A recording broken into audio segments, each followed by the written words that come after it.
À cette audience de ce 7 février au ministère de la Santé et de la Population, il était question pour la représentante du Programme des Nations Unies pour le développement de faire le point et le suivi de la mise en œuvre des projets subventionnés par le Fonds mondial. Subventions ayant permis, entre autres, la modernisation du système sanitaire congolais, notamment en matière d'approvisionnement en produits de santé et le renforcement des dispositifs de lutte contre certaines maladies. Des investissements significatifs de l'ordre de 80 millions de dollars sur 5 ans investis au Congo ici. Ce sont des financements du Fonds mondial, qui est notre principal partenaire financier. Et donc, ces financements interviennent dans le cadre de la modernisation de l'offre de santé, de services de santé, notamment les services d'approvisionnement en médicaments et produits de santé. Comme vous vous souviendrez, nous avons eu les remises de la CAMEPS l'année dernière. Nous avons également remis une douzaine de dépôts de matériel et produits de santé à travers l'ensemble du pays. Des incinérateurs ont pu être construits.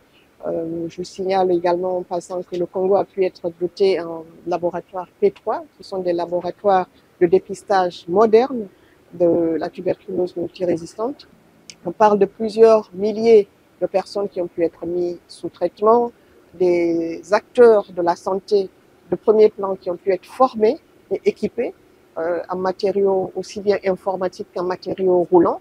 C'était également l'occasion pour Adama Barry et Rosé Ribara de faire mutuellement le tour de table des défis qui jonchent le système sanitaire congolais, ce dans le but de redynamiser les services de santé en proposant des prestations de qualité répondant aux besoins des populations. Nous avons fait le point à Monsieur le ministre de tout ce que nous avons engrangé comme résultat sous le portage du ministère de la Santé à travers les programmes nationaux, de l'excellente collaboration qui règne entre nos équipes et de toutes les perspectives justement conjointes qui ont été validées. Hier, comme vous savez, il y avait les travaux de planification annuelle du ministère de la Santé et nos équipes étaient présentes. Donc nous avons pu recevoir les orientations de Monsieur le ministre qu'il a également donné lors de la présentation des plans de travail annuels du ministère.